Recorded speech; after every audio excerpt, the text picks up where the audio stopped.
Say Metro by T-Mobile got the best deal in wireless, and it's all for you, all for me. Just switch quickly, cause Metro has 2 lines for $80 and 2 Samsung Galaxy J7 Star phones for free. Plus Amazon Prime included. That's the way wireless should be. Only at Metro. Plus sales tax and activation fee. $50 plus rate plan required. Not valid for numbers currently on T-Mobile network or on Metro in past 90 days. Offer subject to change. Offer valid for new Amazon Prime members. Amazon Prime has a $12.99 per month value. Restrictions apply. See store for details and terms and conditions.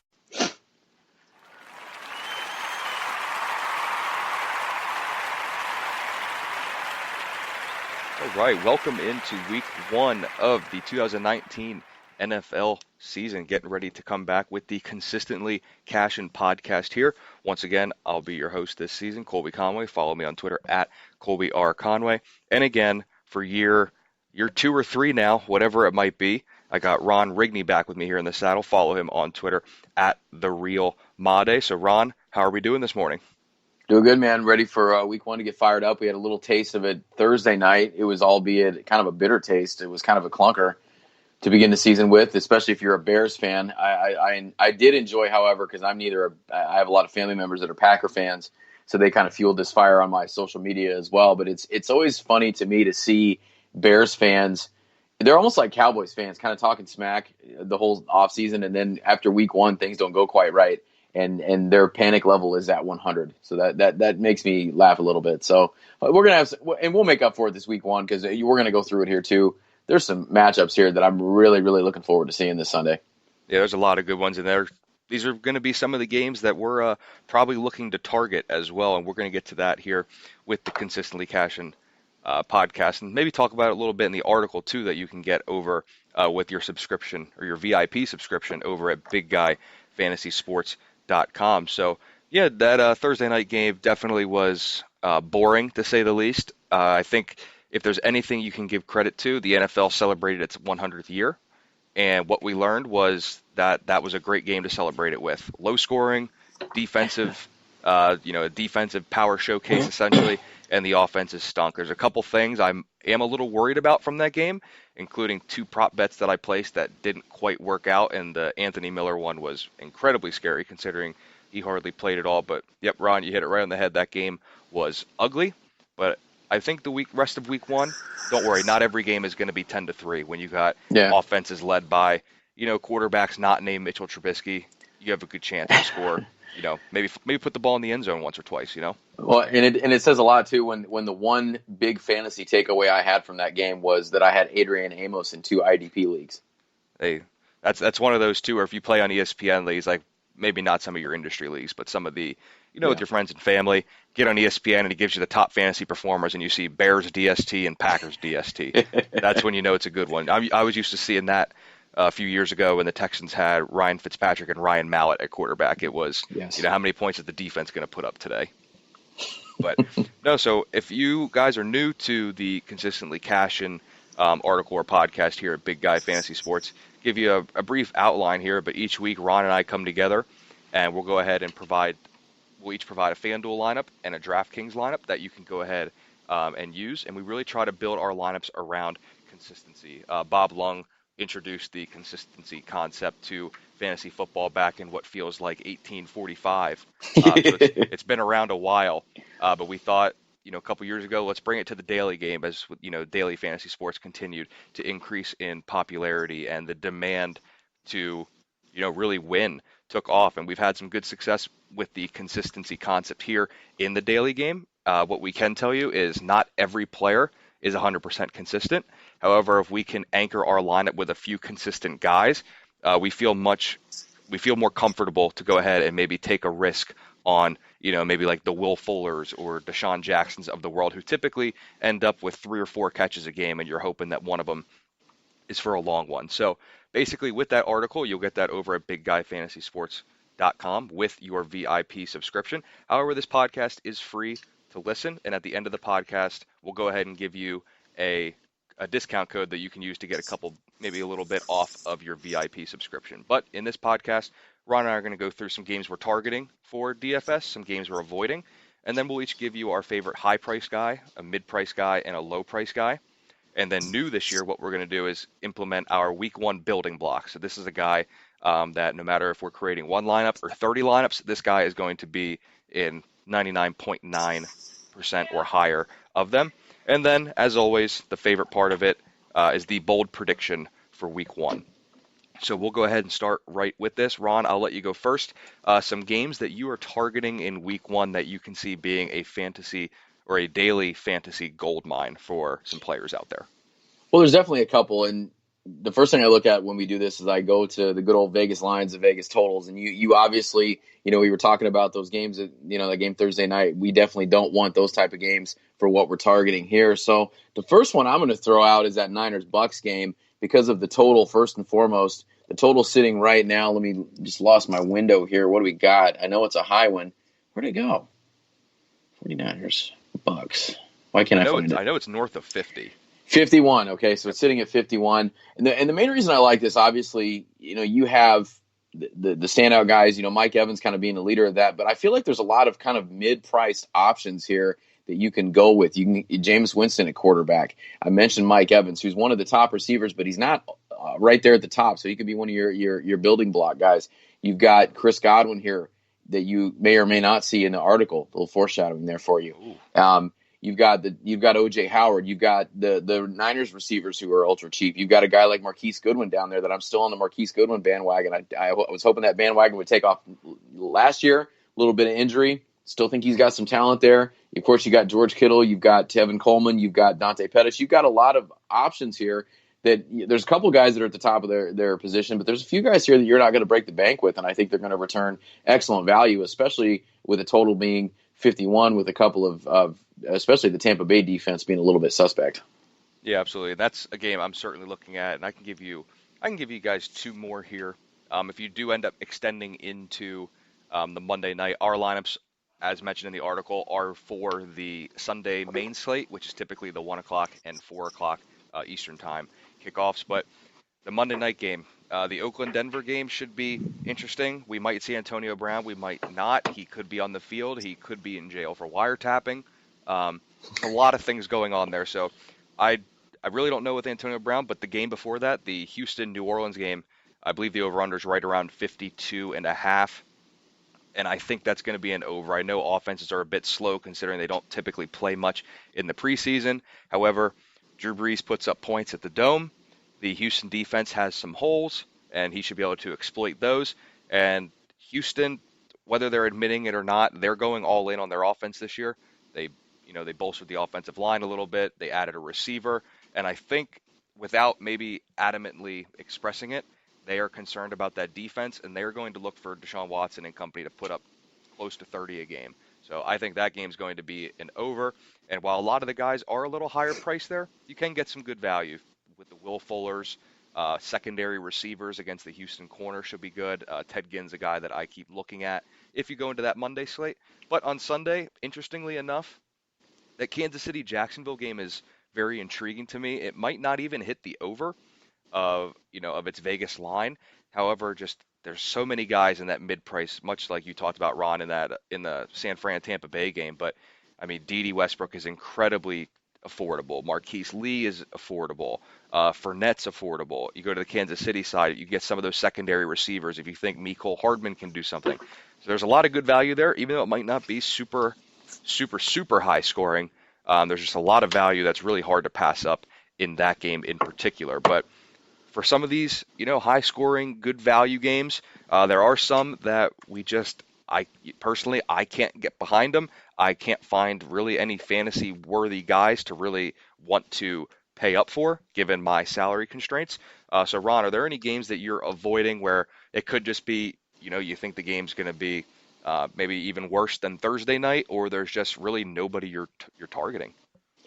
The main one that I looked at when I was trying to figure this out was Jets at Buffalo. You got a 41-point total. It's at New York. And obviously, if you have a guy like Le'Veon Bell, I could see you starting him, especially yearly, but he could be a DFS play just because he's going to get volume.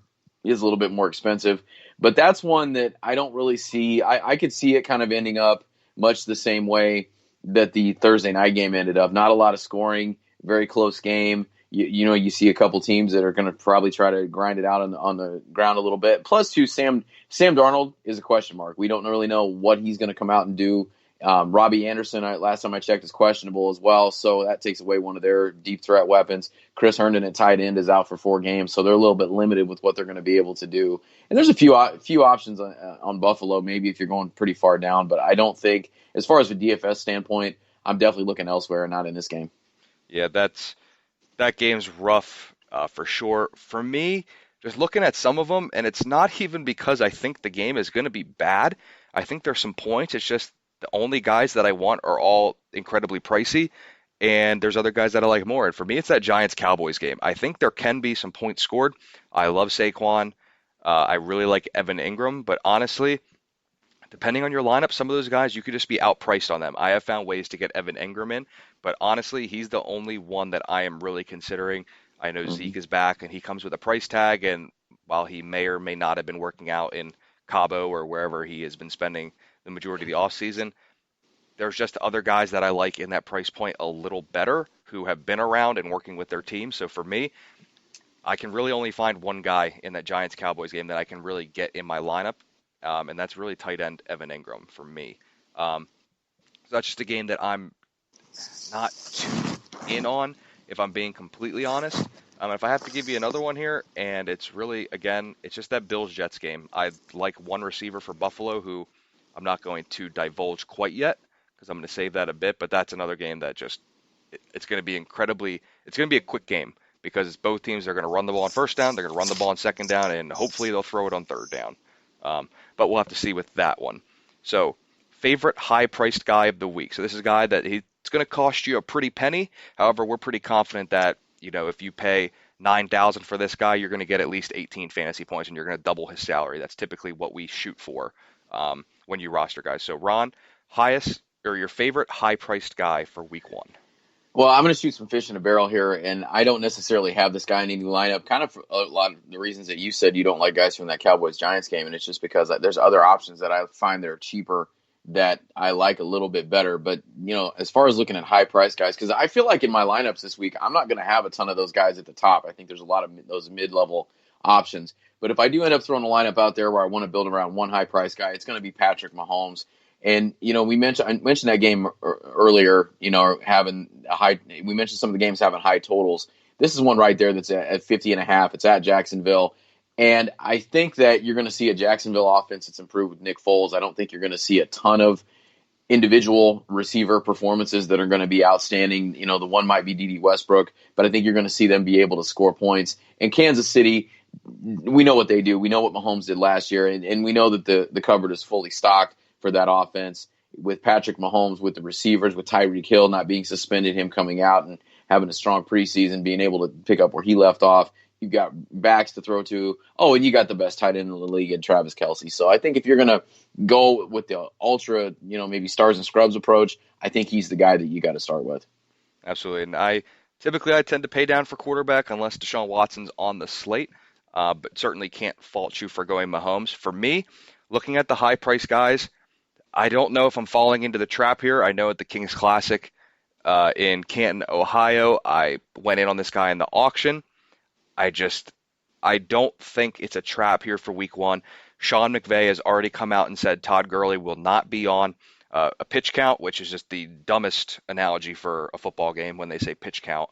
So I'm going to go ahead and change that to snap count. He's going to get out there. He's going to take what he can handle. And Todd Gurley's price on FanDuel is $7,600. And this might be the lowest we see it all year. So I'm going to go ahead and get my shares of him now before it goes up. Sure, the Carolina run defense ranked 12th last year as I'm looking at it here on FanDuel. But Gurley just gets so much volume that he's a good play every single week. And when healthy, if there's no knee issues, I wouldn't be surprised if Gurley was closer to $9,000 in this week 1 slate. I know they typically go a little bit lower on pricing in week 1 due to the uncertainty. However, Todd Gurley is an elite talent, and to get him at under $8,000, I think is a massive steal. And when you look at it here, Saquon Barkley, Ezekiel Elliott, David Johnson, Melvin Gordon, who's not even playing, Le'Veon Bell, and Joe Mixon are all priced higher than Todd Gurley this week. So I'm going to get me a lot of shares of Todd Gurley, and I'm going to enjoy the normal workload that he's used to seeing because that's what he's going to get in week 1. Mid-priced guy, Ron, who is that guy in the mid prices? Maybe maybe 6,000 to 7,000, maybe even upper fives that you find incredibly attractive for week one? I'm going to go a little bit above that price Okay. threshold, and I'm going to cheat a little bit. So this I'll is allow it. okay. Thank you. I appreciate that. Yeah, so, and this is a guy that I know that we are both on this week, and you mentioned something that is, very valuable when we go to throw these lineups together, and that's game script. And so that Cincinnati Seattle game, there's a couple guys in there in that price range that I really, really like. And Chris Carson is that mid-price guy for me this week. You talked about, when we were kind of conversating back and forth throughout the week, the game script, and we look for Seattle to get a lead and then start feeding the ball to Chris Carson. And I think that's exactly how it's going to play out. It also helps as well that Cincinnati ranked second in the league last year in allowing fantasy points to running backs. And I don't see that defense getting any better. I think when you look at it on paper, it got worse, if anything else. And I see no reason that Chris Carson can't put up some numbers. He's at $6,600 on FanDuel. So I guess I'm not cheating. I'm right in that sweet spot there between 6 and 7. But I think he's an excellent play. And I think he's a guy that, as far as that mid price, got to have him in your lineups, got to build around him this week. Yeah, absolutely. And he's one that if I don't have 100% ownership of him, it's going to be 95% in week one. The game script in his favor, I completely agree. He was going to be my mid-price guy until you just swooped him. So I'll stick with the position for this. So I'll give you another running back. So I don't know if, here you go. Stack your running backs with these guys. I'm going to go to the Detroit-Arizona game, and I'm going to go with Kerryon Johnson. I think that Arizona defense is, in nice terms, horrendous. I don't think there's a lot of talent on that side of the football, especially in terms of stopping the run. And when you look at that Detroit backfield, they're coming into the year, I believe it's only with 3 running backs. I know C.J. Anderson's going to be the primary backup, and Matt Stafford has had Theo Riddick over the years, and he was a 60 to 70 reception guy a year with ease. Kerryon Johnson's in for a massive workload this season, and in week one, Detroit will score on their opening drive. We'll get into it here, but they'll win the coin toss. They're going to receive. They're going to score on the first drive. They're going to get the lead right away. And Kerryon Johnson's going to be a key part as the game goes on to just run the clock down, let him get his touches. He'll catch some balls out of the backfield. And if Arizona can't sustain drives, because here's the thing, Detroit holds mobile quarterbacks really well. They do a great job containing mobile quarterbacks. The Arizona Cardinals want to play at a pretty quick pace. And if they're going to throw the ball a lot, incompletions are going to stop the clock frequently. In theory, allowing more time for the Detroit offense. Other thing is if Detroit can sustain drives, they can get Arizona off the field quickly with how fast they want to play. Come the third quarter, I know these guys are in elite shape and they're, physical specimens out there, but that defense is going to be sucking wind by the second half. And you're going to tell me I can probably get 8 to 12 touches in the second half with Kerryon Johnson against a defense that's exhausted? I'm going to take that every single week. So don't be surprised as the year goes on that I continuously attack this Arizona defense with running back. So for me, my mid-price guy is Detroit running back Kerryon Johnson. So we're going to drop the price tag here a bit now. I'll say we'll go under 6,000 for this part of it over on FanDuel. And obviously DraftKings is going to be a little bit lower due to their pricing algorithms being slightly different than FanDuel. But favorite low-priced guy of the week, Ron, who's that guy that's cheap that we think can pop for some big points this week? Well, here's what we're going to do. Week one, we want to draw you in. We want you to get interested in our pod and our article, and we want you to come and get that VIP subscription. So I'm going to give you 3 here. I'm going to give you a 3-pack of wide receivers. Oh, that's right. We're getting a little crazy today. It's week one. So, and I've had a lot of coffee today, so we're fueled by a caffeine fueled frenzy here. So we're going to go at wide receiver. 3 guys I'm going to give you right underneath that 6,000 price tag: Larry Fitzgerald, Curtis Samuel, Marquise Goodwin. All right, okay, and I mentioned Marquise Goodwin. Mine. Good. Okay, yeah. Well, I had a couple in there that I think, and especially one I think that you're going to go with, so I kind of left them there just for you. I felt a little bad swooping Chris Carson from you, so I want to give you a little bit of meat left on the bone there. But these guys are all under 6,000, like I said. I mentioned that, with Marquise Goodwin, I mentioned that Tampa Bay, San Francisco game. A lot of guys that are that mid to low price tier, and I think a lot of them have the potential to put some numbers up. Like I said, Marquise Goodwin, I still am on that bandwagon. I think he can have a really solid season. The other 2, you mentioned that Arizona-Detroit game. I'm throwing Larry Fitzgerald out there. I don't know if the numbers are going to be ultra huge, but you kind of mentioned it before. That offense is expected to run a ton of plays. With a ton of plays comes a ton of volume. There's guys that are going to catch the ball. There's guys that are going to get receptions. Larry Fitzgerald's, to me, the guy that's there that he's going to take the lion's share probably of those targets. And he's going to put up some numbers. He's going to get some catches. I wouldn't be shocked if he gets a touchdown. And then the last guy, and I think this is a guy that, I know Bob is on this guy as far as yearly. I've been on him as well because his price tag in yearly drafts was just insane for the talent level, and that's Curtis Samuel. We're not typically big Cam Newton fans, and they are going against a tough Rams defense, but I think that they're going to have to throw. I think they're going to have to play a little bit of catch-up, and Curtis Samuel is that guy that can break one and make the big play, and he can definitely validate that $5,900 price tag for you on FanDuel. Absolutely. Samuel's a guy. I know I've him in quite a few season-long leagues, so hoping for the best in that Rams game. But for me, I'll stick at wide receiver as well. And for me, it's John Brown in Buffalo. What he did in Baltimore, I think, was more indicative of Lamar Jackson's, let's say, cap in the offense and his abilities as an NFL quarterback. But with Josh Allen, here's what I know. John Brown can get downfield. And if there's anything we know about Josh Allen, it's that he can throw that ball a long way. So whether it ends up in the receiver's arms or 10 feet, out of bounds or wherever, I know Josh Allen can get the ball downfield. And these Jets cornerbacks are not good.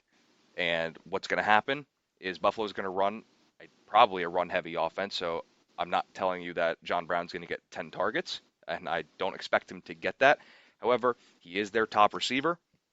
And if they can run the ball effectively, all it has to do is just one time, a couple Devin Singletary runs, run that play action, John Brown on a little stop and go.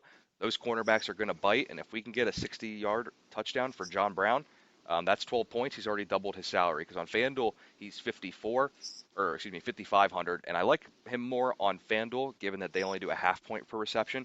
DraftKings, you typically want guys that are going to get volume since you get that full point per reception. So I do favor Brown on FanDuel more so than DraftKings, but again, 150-yard touchdown, and we've already doubled our salary, and we're good to go. So my low-price guy of the week at receiver is Buffalo's John Brown, and the other one, I'll go ahead and give you another one since Ron gave you like 7. I'll go ahead and give you 2.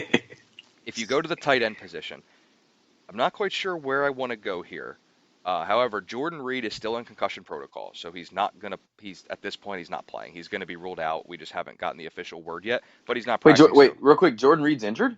He is with a concussion because he was out there in a preseason game and he got hurt again. Yep. Something different for Jordan Reed. And I'm a little upset too because even though I was looking at him in season-long leagues, I figured I had to at least week 3 before injury would occur. But nope, we're in the preseason. So if you're looking for somebody really cheap at tight end, oh my gosh, I believe this guy was in the first ever edition of the consistency guide, it feels like.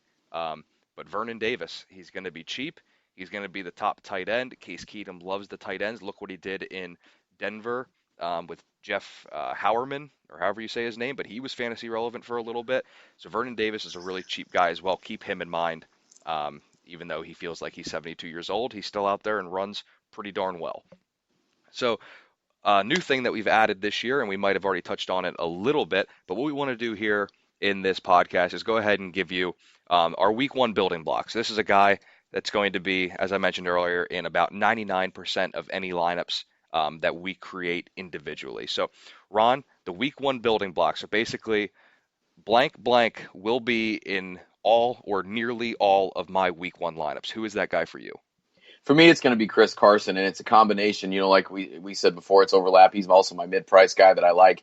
But for that price tag that you're going to get him for, and for the fact that Seattle's most likely, if everything plays out the way it's supposed to, they're going to get a lead. They're going to hand the ball off. They're going to run that clock out. So you're going to see Chris Carson get plenty of touches. You might even see Rashad Penny get plenty of touches as well. But I think Carson's going to be that lead dog. He's going to be that guy. We know he's ultra consistent in our model. That's why you go with him, because you know he's going to get it. It's going to be about volume. I'd be shocked if he doesn't touch it at least 20 times today. But he's going to be in every lineup I set for sure.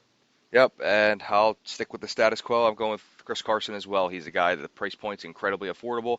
In the offseason, they talk about they want to get him involved in the passing game a little more. However, I'm more excited with what he can do on the ground in this matchup. So anything through the air is a bonus. But I think you're absolutely right. I'm banking on a floor of 20 touches for him. Seattle wants to run the ball a lot. They're weak at wide receiver. Actually, I shouldn't say weak. They are thin at wide receiver, with only a couple of healthy guys. So Chris Carson's going to be used early and often. That Cincinnati defense stinks. and that Seattle defense should be able to get that Cincinnati offense off the field. So Chris Carson for me is that week 1 building block. But the last thing we have here is the bold prediction for week 1. So there it is, just like last year. The bell has been rung.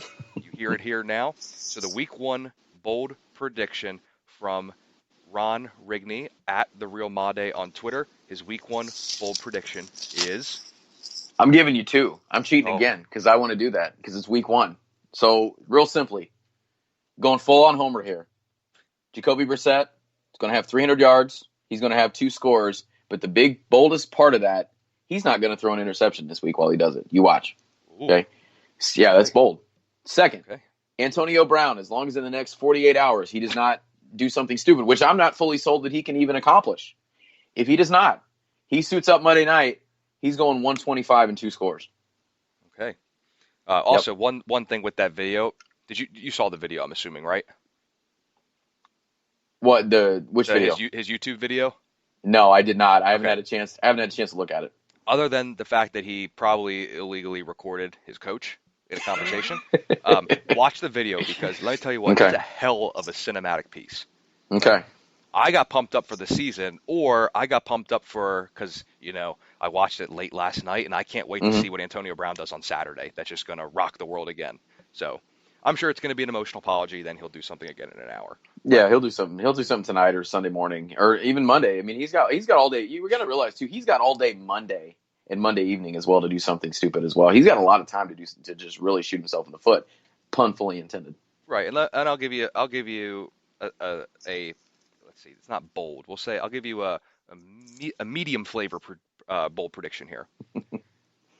If you have Antonio Brown, I would strongly recommend picking up a receiver that plays on Monday night because you have no bleeping clue what this guy is going to do before kickoff Monday. And ideally, I would make sure you have another receiver in that game because you have all the way up until Monday night at 10:19 p.m. Eastern Time to get that lineup changed in case Brown does anything. So that's the whole Antonio Brown saga. And next week, I can't wait to see what we're talking about now with this guy. Hopefully, it's his performance on the field. I'm kind of sick of all this off the field stuff. But for me, bold prediction. Since you went a homer pick, I'll go ahead and go homer to a different level. I just don't see how Deshaun Watson doesn't come out of week 1 with 400 passing yards, 100 rushing yards, and 17 total touchdowns. So that's my Madden take on week 1. But for me, I'm going to stick with John Brown, just being that I'm in on him for the low price guy. But I think he's going to catch at least 5 balls for 100 yards. And I think at some point he's going to score in there. And since it's a bold prediction, I'll go ahead and say there's a touchdown as well. So I'm going to go 5 for 100 with a score for John Brown. And then my other bold prediction, I'll give you 2 as well. I'm drinking some decaf coffee here, so I'm not as caffeine-fueled as Ron is over there.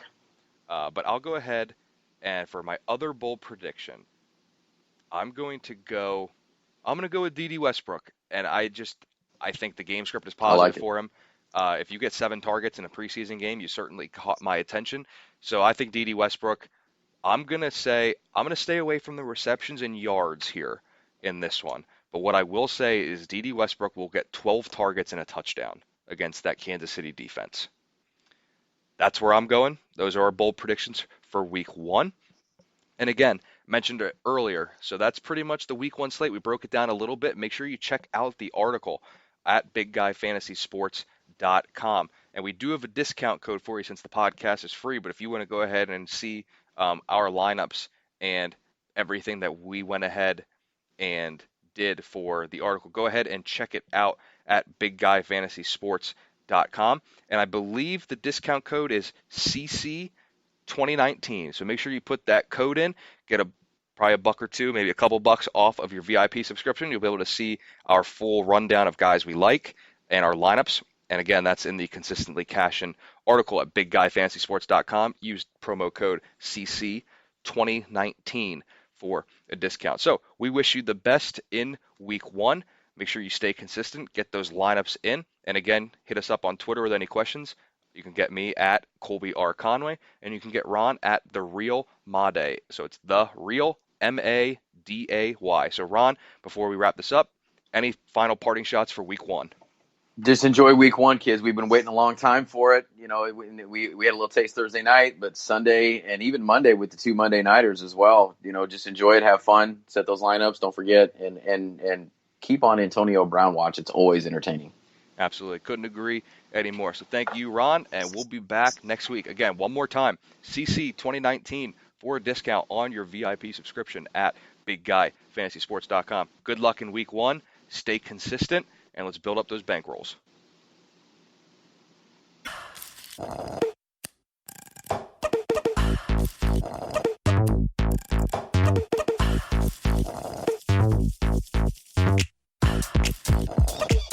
Hear that? That's the sweet sound of Minute Maid slushies at McDonald's, turning up your summer with every sip, slurp, and ah. Get a small sweet peach, blue raspberry, or fruit punch slushie for just $2. Or get any size soft drink for $1. Price and participation may vary. Limited time only. Cannot be combined with combo meal.